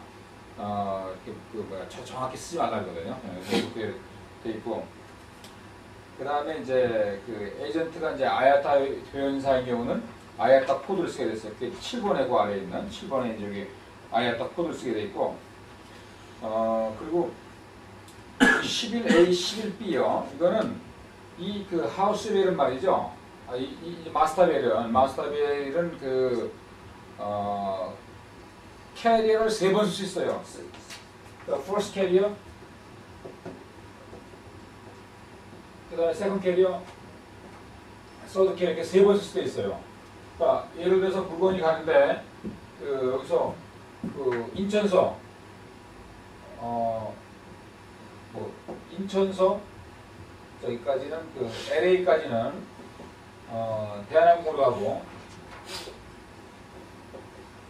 그 다음에 그 뭐 여기 어디야 그 LA에서부터 칠레 그 샌디아고까지는 무슨 뭐 그 란치리로 간다. 란칠리 그 칠리 교사거든요. 예. 그다음에 그 샌디아고에서 또 다른데 그 페루라든가 이런 데까지는 또 다른 비행기 간다. 그 뭐 이런 식으로 할 때는 비행기가 이제 캐리어가 3번 쓰이잖아요, 그죠? 예. 그러면은 이 마스터비는 세 번의 비를 쓰게 되는데 이때 이게 이제 여기다가 그 3번 진행되는 캐리어 갖다가 각각의 마스터비는 각각에 발행되는데 이걸 다 커버하는데 뭘 커버하냐 이런 경우에는 3 마스터 AOV랑 그다음에 1 하우스웨이를 커버해요. 똑같습니다. 그래서 이거 하우스웨이 같은 경우도 그 각각의 자기 구간마다 항공사들이 자기 배를 듣거든요. 근데 이거 다 통과해서 한 하우스웨이로 커버를 시켜줘요. 예. 그게 가능하거든요. 이게 충분히요. 예. 이런 경우에 하우스웨이에다가 다 쓰는 거예요. 여기다가 여기부터 여기 뭐야 2 어디까지는 브러시 캐리어 K가 옮기고 그다음에 옆에 12번은 11C 거기에는 이제 요거 항공사한테 이니셜로 2 디지털을 쓰고 그다음에 어디까지 지명도 마찬가지로 지명은 3 디지털 그다음에 뭐 항공사 캐리어는 2 디지털 이런 식으로 갖고서 1, 2, 3 쓰게 돼 있어요. 그래서 이거 first 캐리어, second 캐리어, third 캐리어가 누군가 이렇게 표시가 돼 있고 그다음에는 저기 이 오른쪽에 보면은 그 1C라고 되어 있지 않습니까? 그죠? 1C는 그 자리는 BL을 발행한 에어웨이를 발행하는 그 발행사 캐리어면 캐리어, 포워더면 포워더에 그 이름을 쓰게 돼 있어요. 회사 이름과 주소를 쓰게 돼 있고 그 아래 이제 있는 그 issued by 그다음에 99번인가 그거는 이제 그 저기 뭐죠? 그 바코드라든가 이런 코드로 이제 그 BL 넘버 표시가 되어 있는 거 그겁니다. 그리고 요 아래 그 request flight and date 19A, 19B요. 여기는 이제 그거 flight number 뭐 K08 이런 식으로 flight number와 그 옆에는 이제 그 날짜 몇 월 며칠로 그 떠난다. 뒷받침한 날짜에 그걸 쓰게 됐습니다. 그리고는 저기 17번 오른쪽 끝에 있는 거 34C 아래에 있는 거요. 저기 뭐야 declared value for customs 요거 저기 뭐야 보다 가치를 쓰게 돼 있어요. 금액을.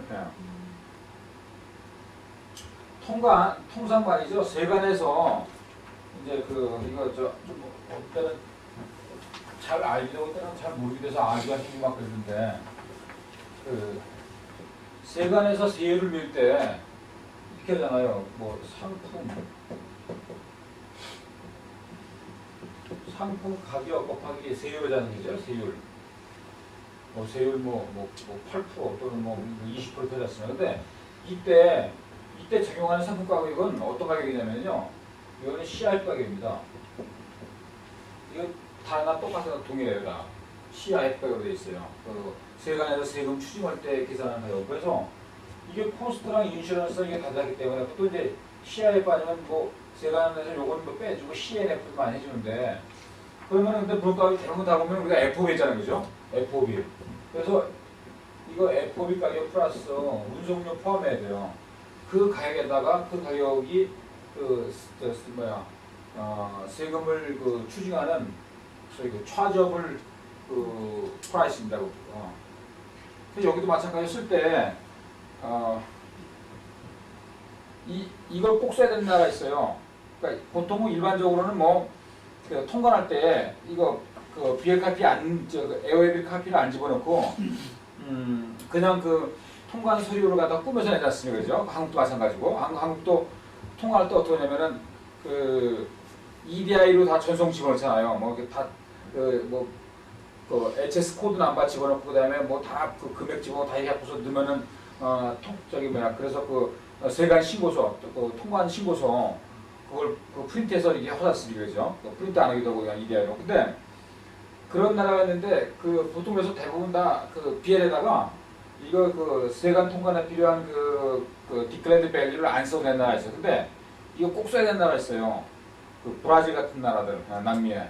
이런 데들은 이거 통관서류에 가격 안 써놓으면은 이거 통관 때 크게 문제되거든요. 이거요. 몇몇 그 특수한 그런 나라들이 있습니다.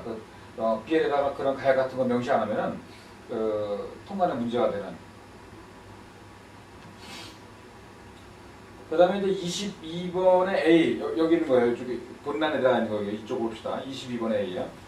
22번의 A 보면은 number of piece 그러니까 이게 몇 피스냐 이게 쓰게 돼 있어요. 근데 우리 코차뿐만 아니라 다른 나라 다른 많은 그 물류사들이 쓰는 비례는 이런 칸이 없는 데도 있어요. 그래도 원칙상 이 물건의 피스는 말이죠. 바로 앞에 쓰게 돼 있어요. 항공화물은요. 그 앞에. 예. 앞에다 쓰게 돼서 몇 피스라고. 그리고 옆에다가 이제 그로스 웨이트 무게 쓰고. 그 다음에 그로스 웨이트 무게 쓰는 보면 22C 보세요. 거기서 있잖아. KG and LB 돼 있지 않습니까? 그죠? 예. 요거 반드시 표기가 돼 있어요. 이거 표기 안 하면 안 되거든. 그러니까 동남아 지역 같은 데 가는 데들은 우리가 킬로그램 쓰니까 K라고만 쓰면 되고, 그 다음에 미국 가는 거는요, 이 K 쓰면 안 되고, 이렇게 되어 있거든요. 이 차이가 엄청난 거 알죠? 1kg은요, 2.204 파운드예요. 네? 그러니까 똑같이 앞에다가 그로스 웨이트에다가 2,400 이렇게 딱 써놓고서 그 뒤에 아무것도 안 쓰잖아요, 그죠? 여러분들 아다이스트비 우리가 아는 것처럼 이 칸에다가는 말이죠. 2,400kg면 2,400만 딱 치지 2,400kg 이렇게 쓰는 게 없어요, 그죠? 이렇게 안 쓰죠, 그죠? 딱 요것만 쓰게 돼 있어 2,400만요. 뒤에 그 기호 없이. 그리고 그 다음 칸에다가 K냐 L이냐 그 표시해줘야 돼, 그죠? 근데 만약에 이거 잘못 찍어놓고서 여기 딱 쓴 다음에 이거 K인데 이거 K인데 말이에요. L을 찍어봐요. 그럼 실제로 몇 킬로예요, 이거요? 그럼 이게 1,100 킬로밖에 안 되는 거죠. 네. 엄청난 차이니까 그거 미국하고 같은 경우 잘 핸딩 안 하다가 어쩌다 할 경우에 이런 실수 많이 하거든요. 미국은 다 파운드로 표시해야 되고 다 파운드라고 써야 됩니다. 네. 또 참고로 해서 얘기해주면 미국에서는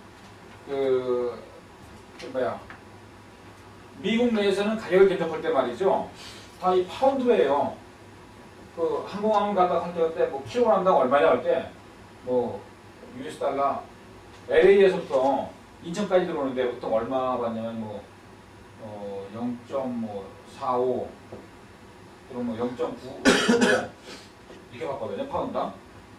그러면 요거 잘못하고 빼고서 자기들은 일반적으로 하는 걸 생각하고서 0.45 이렇게 해서 킬로그램당 0.45가 이렇게 계산하거든요, 변경되거든요. 그래서 화주한테 이제 킬로그램당 여기다 10점 마크씩 해서 0.5 이렇게 하거든요.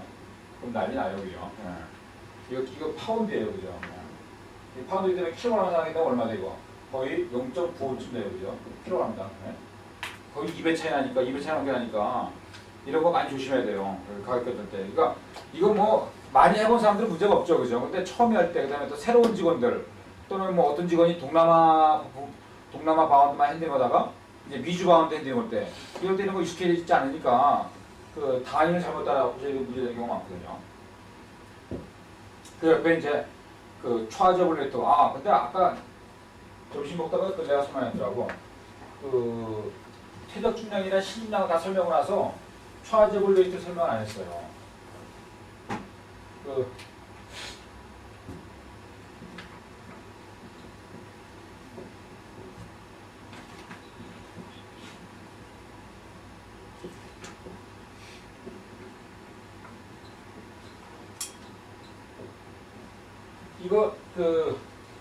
이것도 마찬가지로 아야타 규정에 나와 있는 거거든요.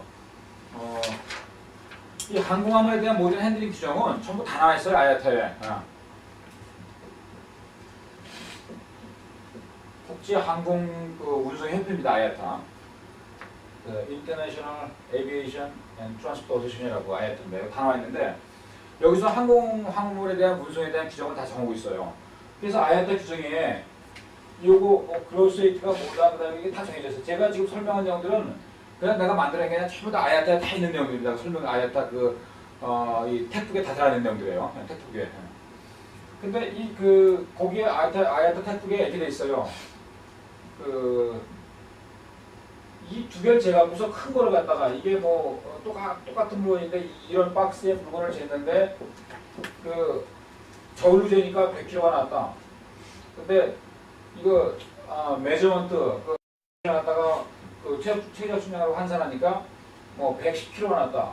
그러면 차저블 웨이트 우리가 그 항공사가 포워더한테 청구하는 요금 또는 포워더가 그 저기 뭐야 커스터머한테 청구하는 것은요.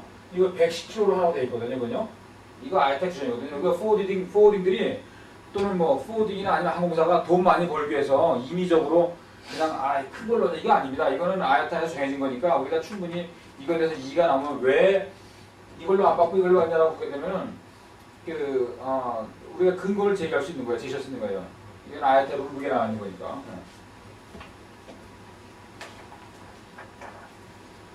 그리고 그 옆에 이제 가격이 섞여 있죠. 22번처럼 킬로그램당 얼마에 실었는지. 그래서 차저블 웨이트 곱하기 그 레이트 가격 얼마 하게 되면은 토탈 얼마 나오겠죠. 그다음에 저 22-I인가 거기는 이제 그 커머디티에 품명 그다음에 뭐 다이멘션 이거 다 쓰게 돼 있어요. 예. 그리고 이제 또 중요한 내용이 어디냐면은 이 아래 부분입니다. 이 아래 부분 이거 아래 보여요. 이거 아래 부분. 예. 이 아래 부분에 보면은 이렇게 됐어요. 프리페이드 콜렉트 돼 있어요, 그죠? 이거 다 쓰게 돼 있어요. 그러니까 이런 물류에 대한 그 트레이닝 코스가 왜 중요하냐면은 이거를 이렇게 원칙적으로 안 배우고서 그냥 어깨너머로 배우다 보면 어떤 일이냐면은 어느 지역에서는 특히 동남아 같은 지역에서는 이거 안 쓴 경우가 크다예요. 왜냐면 이거 안 쓰고 이렇게 오더니 이거 안 쓰고 나서 인보이스만 받았어, 그죠? 우리가 데뷔노트가 된 거잖아요. 여기다 아무것도 안 쓰고 이거 다 안 쓰고 그냥 데뷔노트 별도로 치니까 데뷔노트에다가 뭐 에어프레이트 얼마 다 해갖고서 팩스 이렇게 보내주거든요. 그런데 그렇게 보내주니까 항상 그거하고 정산했어요. 이제 동남아에서 예를 들어서 막 한국이랑 미국 간 이렇게 아니면 뭐 홍콩이랑 한국 간 이렇게 정산을 해왔어요. 그래 정산했는데 미국에서 카고가 딱 날랐는데 데뷔노트가 안 날라온 거예요. 이것만 딱 날라왔어요. 비엘 쪽지만 여기 다 타이틀 쳐갖고 왔어요. 근데 그러면은 실제 있습니다. 우리 코천에서도 홍콩팀에서도 이전에 데뷔노트가 안 왔으니까 돈을 안 받은 거예요. 우리 직원이요. 데뷔노트가 안 왔으니까. 콜렉트라고 적혀있는 거. 네, 안 받은 거 이게 왜냐면 이것만 왔으니까 통상 우리는 한드림 할때 이거 비엘은 상관없이 별도로 온 그 데뷔노트만 갖고 그거 가지고 그러니까 물건을 실어보내는 오리진 쪽에서의 그 프레이포다가 데뷔노트를 발행해야지만이 그 데뷔노트 바탕으로 해서 우리가 시사제한테 청구하거든요. 그러다 보니까 이게 아무것도 안 적혀오니까 청구를 안 한 거예요. 그러다 나중에 거기 화주에서 정산할 때 한 달 있다가 그걸 왔어요. 스테이트먼트에다가 정산서에다가 포함해서. 그러니까 우리 직원이 이거는 뭐 그때 우리 안 받았다. 왜냐면 받게 얘기 안 해서. 그 부랴부랴 한 달 뒤에 화주한테 해결해가 주겠어서 안 주죠. 다시 했는데 크로스 케이스 했는데 하여튼 그런 경우가 있었는데 그때 이제 미국 쪽에서 미국에서 물건을 보낸 파트너에게는 이거 다 썼잖아 이제 비에다가 여기다 이렇게 다 그랬더니 우리 홍콩 직원이 그때 뭐라 하냐면은 누가 이걸 보낸 거예요. 콜렉트라고 돼 있는 거. 데뷔노트를 갖다 안 보내는데 누가 이걸 보낸 거예요. 그래서 내가 불러서 했거든. 이건 네가 잘못한 거라고. 지금 CBL 에어웨이 비엘 말고 CBL 오션 비엘에는 적혀있잖아요. 네. 여기. 이거 다 여기 적혀 있어요. 네. 똑같잖아요. 오션 비엘. 오션도 아래 적혀 있잖아요. 오션 비엘도 보면은 이 아래 하단 적혀 있잖아요. 그죠? 모양은 틀리지만은 에어웨이는 마찬 에어웨이는 이쪽에 적혀 있고 그죠? 그래서 여러분들 신문이나 해석된 대로 또 밑에 있는 정리할 때도 그걸 분명히 가르쳐야 되는데 데뷔노트가 오지 않더라도 항상 비엘을 받게 되면 인바운드 비를 받게 되면 여기를 봐야 돼요. 여기다가 그 데뷔노트가 안 오더라도 여기다 찍혀 있으면은요.